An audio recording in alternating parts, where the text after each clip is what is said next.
संगीत का सफर। हेलो दोस्तों, मैं अमित संगीत सफ़र में आपका स्वागत करता हूं। म्यूज़िक थ्योरी का ये पार्ट 2 है।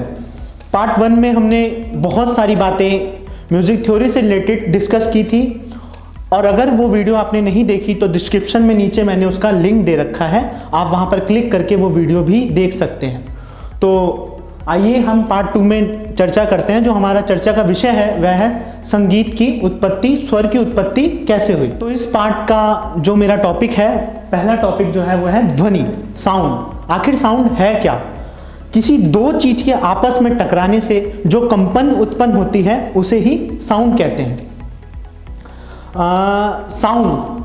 साउंड अगर आसान भाषा में कहें तो किसी भी आवाज, कोई भी आवाज जो हमारे कानों को सुनाई पड़ती है, सुनाई देती है, वह ध्वनि कहलाती है, साउंड कहलाती है। जो हमारा दूसरा टॉपिक है वह है नाद। अगर इसकी प्रॉपर डेफिनेशन कहूं तो नियमित और स्थिर आंदोलन संख्या वाली मधुर ध्वनि को नाद कहते हैं। सरलता भाषा में मैं बताऊं तो वह ध्वनि जो संगीत उपयोगी हो, संगीत में यूज करने वाली हो, उसे हम नाद कहते हैं। नाद की 3 विशेषता बताई गई हैं। पहला, नाद का ऊंचा नीचा होना।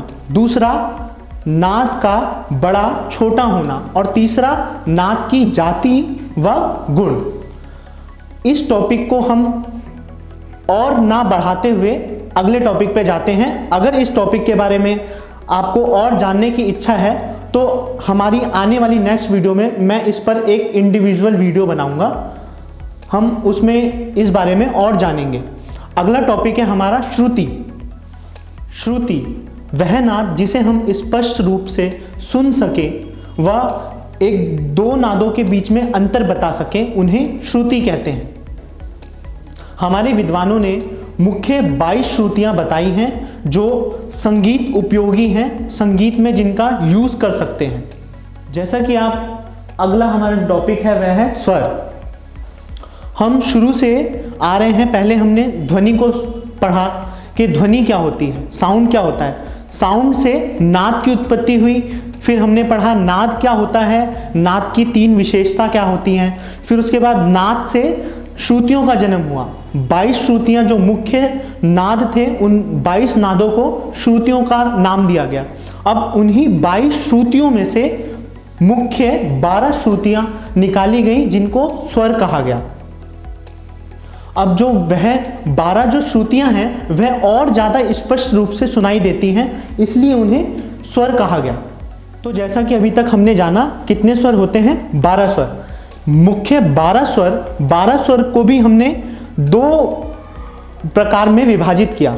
जो पहला पार्ट है उसको हमने नाम दिया शुद्ध स्वर, दूसरे पार्ट को दिया विकृत स्वर। शुद्ध स्वर जो अपने निश्चित स्थान पर ही रहते हैं उन्हें शुद्ध स्वर कहा गया।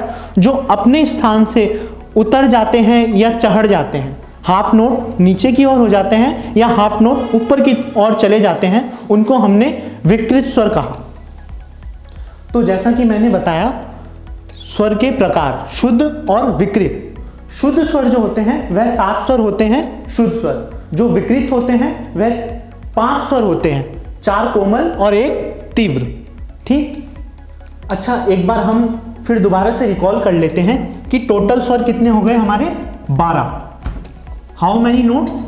12 नोट्स हो गए, जिनमें से 7 जो हो गए वो शुद्ध हो गए, 5 विकृत हो गए। विकृत भी 2 पार्ट में डिवाइडेड है, 4 कोमल और 1 तीव्र। इन सबके साइन होते हैं, जैसे कोमल का साइन नीचे हलन और ये तीव्र का ऊपर की तरफ डंडा। ये जो डंडा हो जाता है ये हमारा तीव्र माँ की पहचान हो जाती है। ठीक।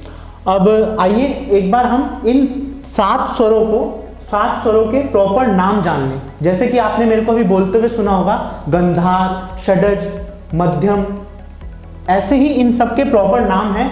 एक सिंबल के लिए हम इन्हें सा, रे, गा, मा, पा, धा, नी कहते हैं।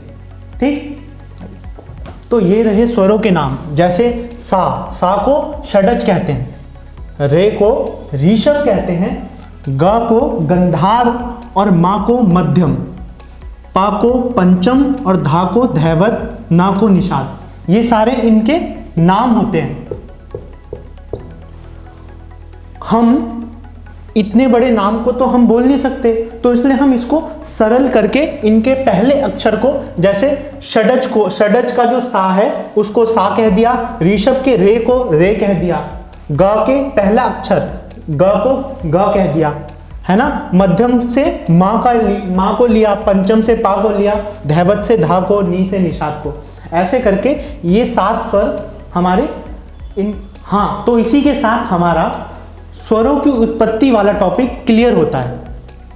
और आपको ये मेरी पूरी वीडियो में अगर कुछ भी आपको समझ में ना आया हो या किसी विषय के बारे में आप और अधिक जानना चाहते हो तो मुझे कमेंट में ज़रूर बताइएगा। मैं आने वाली वीडियो में उनके बारे में बताऊंगा, नहीं तो उन पे एक इंडिविजुअल वीडियो ज़रूर बनाऊंगा।